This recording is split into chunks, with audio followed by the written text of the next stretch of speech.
Bienvenidos al Instituto de Religión del Templo de Madrid. Estamos en el curso del Antiguo Testamento. Hoy vamos a hablar de la lección 26 y la lección 27, ambas con los capítulos de Ezequiel. La lección 26 se titula Atalaya para Israel, con los capítulos 1 a 24 de Ezequiel.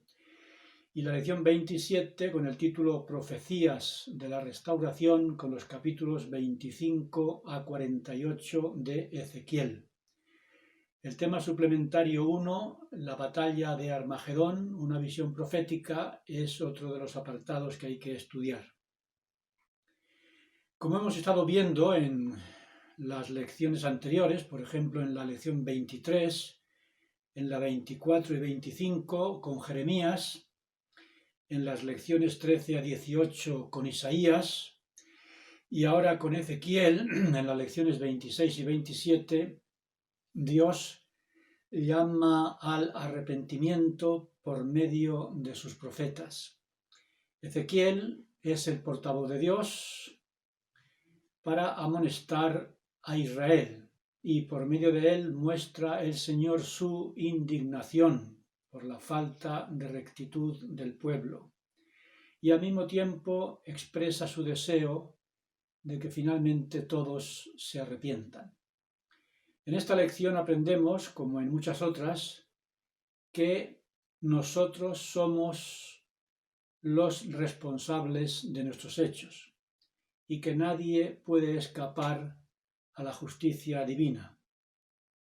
Y también que todos los que se arrepientan y se aparten de sus iniquidades tendrán finalmente de Dios sus bendiciones de misericordia, de amor y de perdón.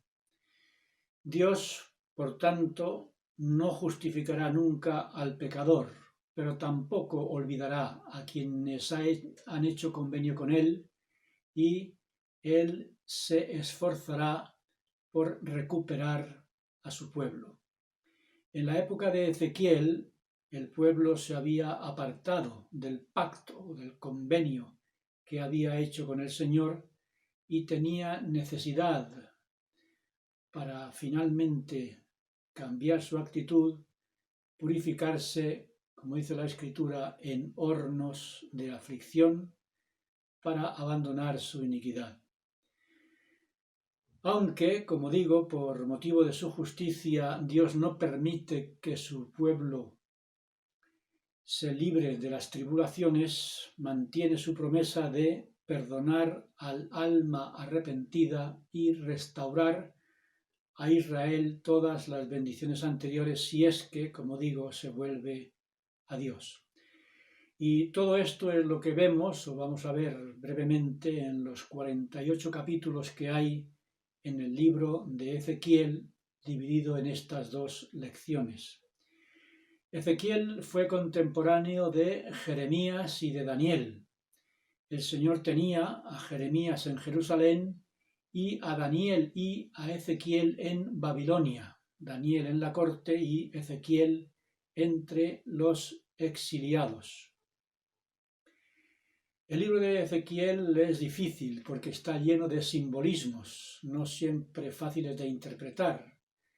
Los comentarios del manual son imprescindibles para entender su mensaje, porque este profeta tiene unas palabras llenas de alegorías. La importancia de las palabras de Ezequiel para nosotros en esta época hace necesario que entendamos su mensaje. Por tanto, es importante que dediquemos tiempo al estudio del manual que nos ayuda a entender más fácilmente su lenguaje complicado. Por eso os animo a estudiarlo. Por falta de tiempo no voy a comentar todos los pasajes, por supuesto, solamente hablaremos un poquito de algunos de ellos para que nos demos cuenta de su importancia y se nos motive de esa forma a estudiarlo. El libro de Ezequiel, por ejemplo, empieza con una visión. Y dice, estando yo en medio de los cautivos, ya he dicho que Ezequiel está entre los exiliados en Babilonia, dice Ezequiel, los cielos se abrieron y vi visiones de Dios.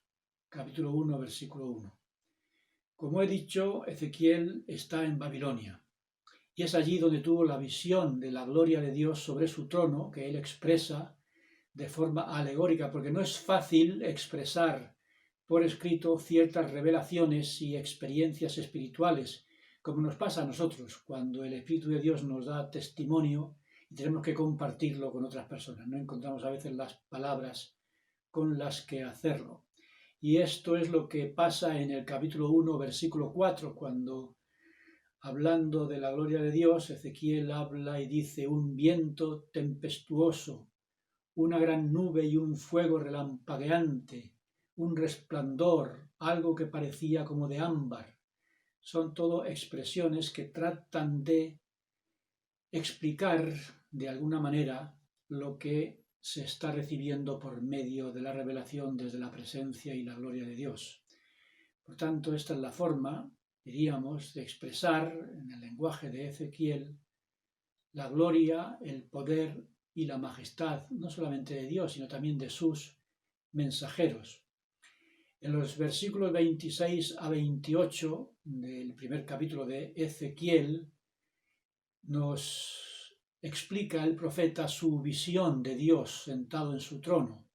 Y ahí nuevamente el profeta usa términos simbólicos para describir la gloria de Dios. A veces tenemos pasajes que guardan cierta semejanza con otras escrituras, con otros libros canónicos, por ejemplo con el Apocalipsis de Juan. En Ezequiel 2, versículos 9 a 10 y en Ezequiel 3, versículos 1 a 3, se habla de un rollo de libro que el Señor hizo comer a Ezequiel. Y esto nos recuerda también al libro del Apocalipsis, en el cual Dios pide lo mismo al apóstol Juan. La explicación de comer este rollo del libro, pues el manual nos dice que Ezequiel estaría comiendo la palabra de Dios dirigida a él. Y esto representa la misión que el Señor está dando a Ezequiel. Era como estar comiendo el pan de vida, participando de la buena palabra de Dios, que es dulce al paladar, pero que a veces se vuelve amarga cuando se come, porque el mensaje encuentra rebeldía y a veces represalia contra el mensajero. A Ezequiel se le mandó, por tanto, comer un rollo, un libro, que en su boca fue dulce como la miel, pero en el escrito había endechas y lamentaciones y ayes, como vemos en el capítulo 2 y en el capítulo 3 de Ezequiel. Por tanto, la misión del profeta fue difícil, como se manifiesta simbólicamente en este hecho, y esta misión necesita ayuda divina para cumplirla. Leemos de esta ayuda en Ezequiel 3, versículo 8, lo siguiente: he hecho tu rostro y tu frente fuerte, que indican que el profeta iba a recibir poder, valor, firmeza para cumplir su misión entre un pueblo obstinado y rebelde. El Señor da a sus siervos fuerza para soportar la oposición del mundo cuando van a hacer su voluntad. Y ese riesgo que corren los profetas cuando el pueblo rechaza su mensaje lo vemos en su misión, que dice la Escritura que era un atalaya. En el manual, hablando de esta misión de atalaya, en el capítulo 3, dice que el pueblo no aceptó las profecías de Ezequiel, pero como atalaya tenía que levantar su voz de advertencia sobre el peligro que se acercaba. En el ejército, el atalaya tiene que mantenerse despierto, porque tiene que avisar del peligro cuando se acerca el enemigo. Si no lo hiciera, lo condenarían a muerte. Y si lo hace, hay un rechazo por parte de aquellos a quienes está alertando. Del mismo modo, los atalayas en el reino del Señor tienen una gran responsabilidad de informar o advertir al pueblo, y si no lo hiciera, pues tendría las consecuencias correspondientes. Como vigilantes o atalayas en la torre de Sion, dice el manual, y como pastores del rebaño que deben proteger a las ovejas de los peligros de las bestias salvajes, Los dirigentes de la Iglesia tienen el deber, la obligación y el derecho de elevar la voz en contra de los males de la actualidad, pese a quien pese. Un ejemplo del riesgo que corren los profetas cuando llevan el mensaje de amonestación a los pueblos rebeldes lo vemos en el capítulo 3, versículos 25 a 27, en el que leemos en parte: pondrán sobre ti cuerdas y con ellas te ligarán.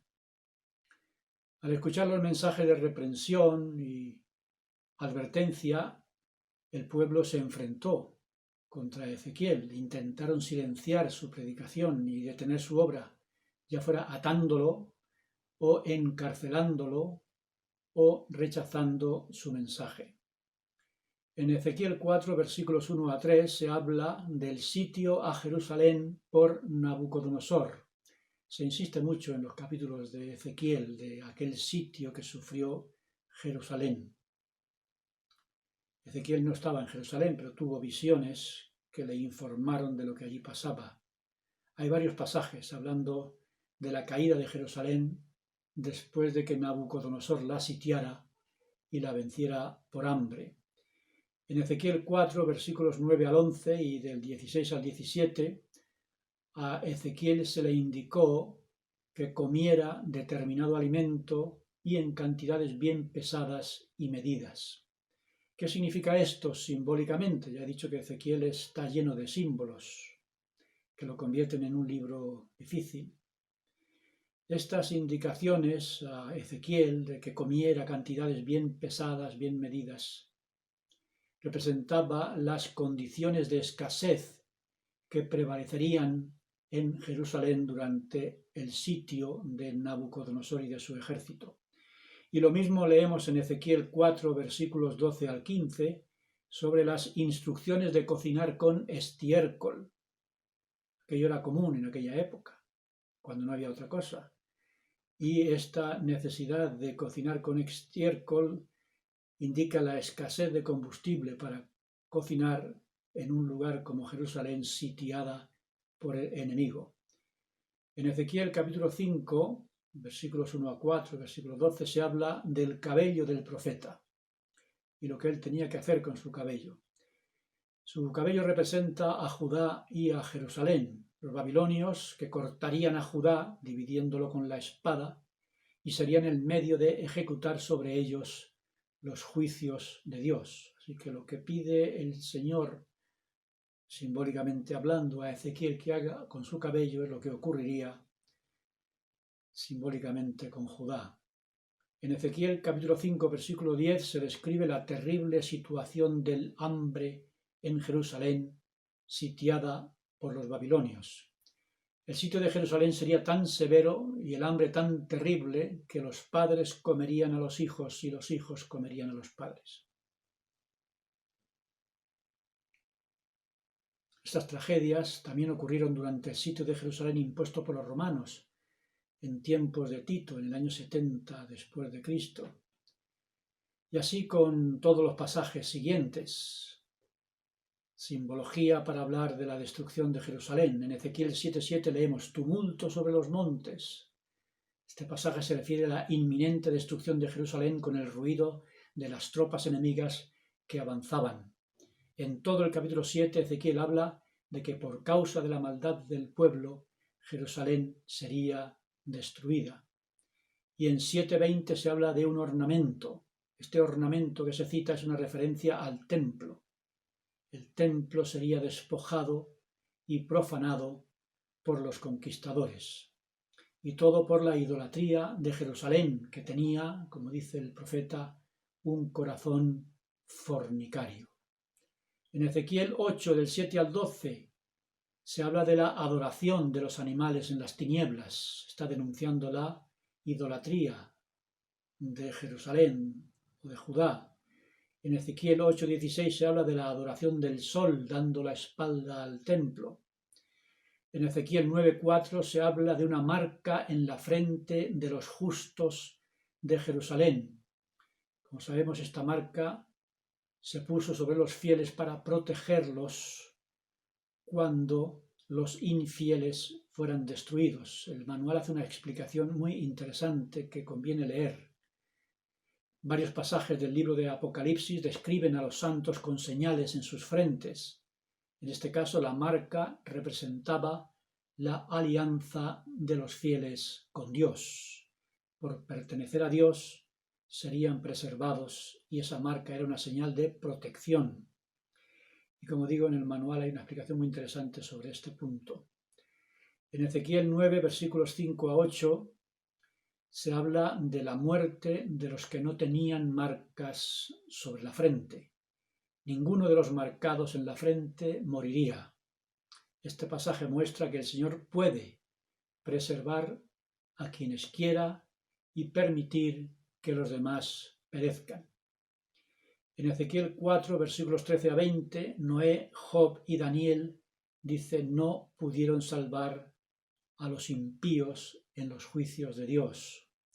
Noé, Job y Daniel eran completamente rectos ante Dios, dice la Escritura, y que vivían los mandamientos que Dios les había dado. Pero Ezequiel dijo que ni siquiera ellos pudieron salvar al pueblo de Judá de las consecuencias de sus pecados.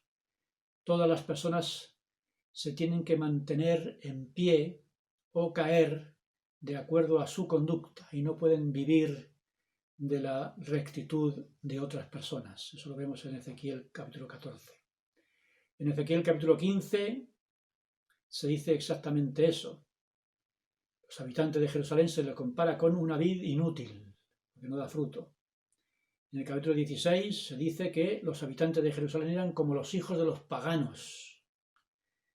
Y nos preguntaríamos aquí, ¿de qué sirve nacer bajo el convenio si se vive de espaldas al pacto hecho de los padres? La mayor parte de los jóvenes habéis nacido en la iglesia, habéis nacido en el convenio, no el caso de los adultos como yo. Los que habéis nacido en la iglesia bajo el convenio no podéis vivir del fruto de vuestros padres. Y la pregunta es, si nacisteis en el convenio, ¿por qué algunos deciden abandonarlo a pesar de las enseñanzas de sus padres? Y aquí se condena a Jerusalén por sus iniquidades.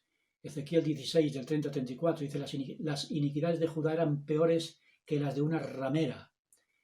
En el capítulo 16, del 44 al 52, dice que los pecados de Judá eran peores que los de sus vecinos. Y en Ezequiel 8, del 24 y el 27, dice que nadie se puede salvar por la rectitud demostrada en el pasado. Tenemos que perseverar hasta el fin. No sirve de nada ser justos 1 año, 5 años, 10 años. Tenemos que serlo hasta el fin. Y en Ezequiel 20, del 33 al 44, se habla de Israel que sería congregada mediante la revelación y con poder. Este es un asunto muy interesante. Ezequiel profetizó el cautiverio y el esparcimiento de Israel y también habló del recogimiento en los últimos días. Y dijo, y esto es lo interesante, que este recogimiento se efectuaría mediante la revelación y que sería acompañado por manifestaciones del poder del Señor. Todo esto es una clara alusión a la restauración del Evangelio en los últimos días que se efectuó por medio de la revelación y el poder de Dios. Precisamente en la lección segunda, en la lección 27, que incluye los capítulos 25 a 48 de Ezequiel, tiene como título Profecías de la Restauración. Después de la caída de Jerusalén, Ezequiel no habló más de los juicios de Dios sobre sus contemporáneos, sino de la redención de Israel en los últimos días. Fue como si hubiera hecho todo lo que pudo para detener la destrucción del pueblo, y cuando esto fue imposible y todos experimentaron el sufrimiento del cautiverio, dirigió su corazón al futuro y a la fuente de su última esperanza en el Señor. De manera que los santos de los últimos días deberíamos leer y estudiar con ánimo y con interés las profecías de Ezequiel de estos últimos capítulos, del 25 al 48. De las 12 visiones que tuvo Ezequiel, que se explican con detalle en el manual, 7 fueron dadas después de la caída de Jerusalén y se referían a acontecimientos de los últimos días. ¿Qué acontecimientos? 1. El establecimiento del gran reino judío bajo un pastor llamado David, Jesucristo. 2. El recogimiento de Israel esparcido y la unificación de todas las tribus de Israel. 3. La unión de la Biblia con el libro de Mormón. Y 4. La batalla de Armagedón y el establecimiento de un templo moderno en Jerusalén. Ciertamente Ezequiel fue un profeta de la restauración.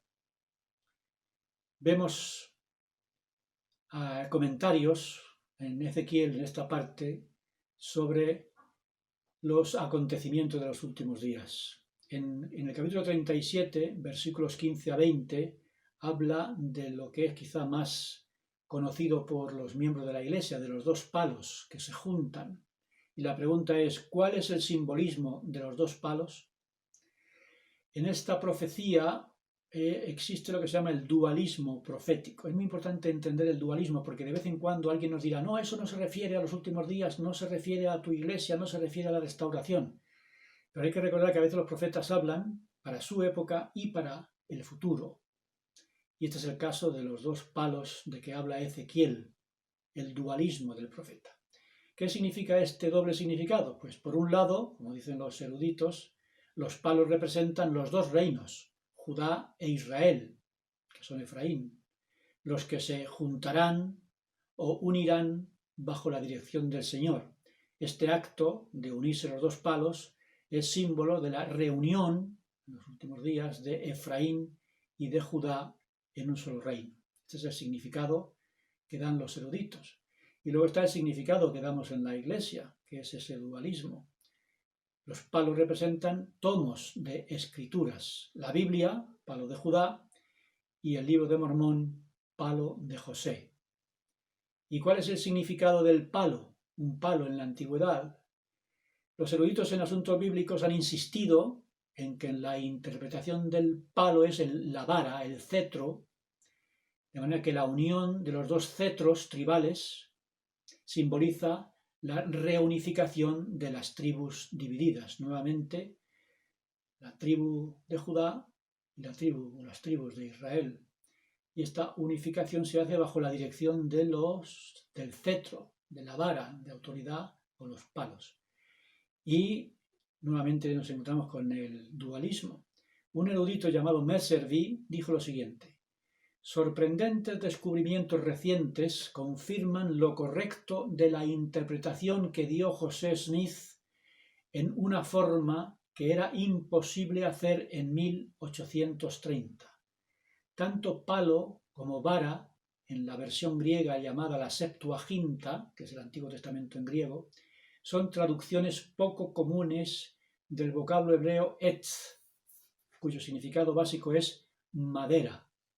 Hoy día los eruditos saben, dice este Messervy, que había en Mesopotamia papiros, pergaminos y tablillas de madera. Hace años, San Nicolo, un arqueólogo, mencionó que los romanos y los griegos recubrían con cera tablillas de madera con fines de guardar anales o grabar anales en ellas. Estas tablillas se cortaban de tal manera que la superficie quedaba hundida con una pestaña que sobresalía en los 4 bordes y que servía para mantener la capa de cera en su lugar. Los escribas hacían sus anotaciones en la cera. Los bordes levantados protegían los escritos cuando se juntaban las tablillas. 5 años más tarde, dice Messervy, en el territorio que había sido la antigua Asiria, se hizo un descubrimiento que confirmó esta teoría. El descubrimiento, bajo la dirección del arqueólogo Max Mallowan, de fragmentos de 2 juegos completos de tablillas, uno de marfil y el otro de madera de nogal, cada uno compuesto de 16 tablillas. Las tablillas tenían en ambos lados marcas como para colocar bisagras. dando evidencia de que las 16 tablillas de cada juego originalmente habían estado unidas como si fuera un biombo.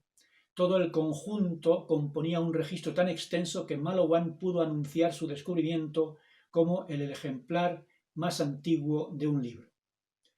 Teniendo presentes estos antecedentes, podemos ver cómo es que podríamos traducir los versículos 15 a 17 de Ezequiel 37 de la siguiente manera.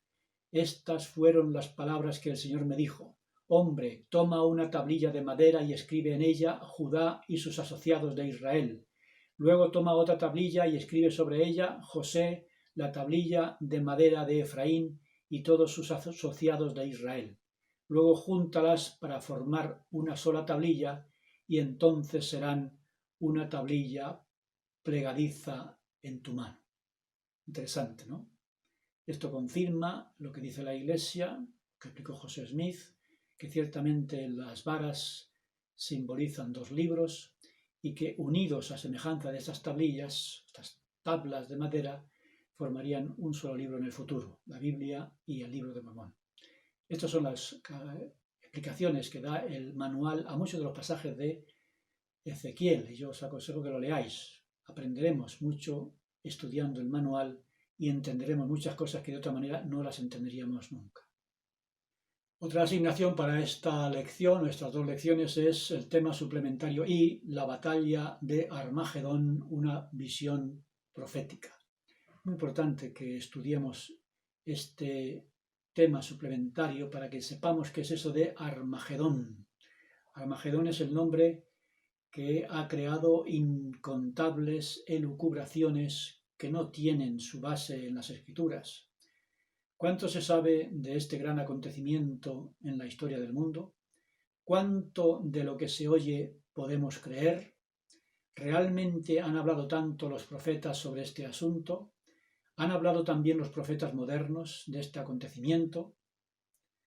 Es importante que sepamos que Armagedón, la gran batalla de los últimos días, se relaciona con las escenas finales de la existencia celestial de la Tierra, la guerra final que dará comienzo al milenio y la transformación terrestre de la Tierra, la guerra final que anunciaron grandes profetas.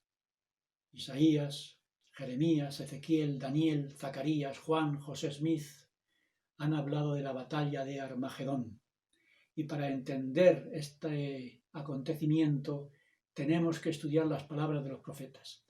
Cuando estudiéis este suplemento tendréis una guía básica, pero el conocimiento profundo viene del estudio de los profetas. Así que os animo a leer este tema suplementario y poco a poco con el tiempo estudiar lo que han dicho los profetas, porque esta guerra está a las puertas.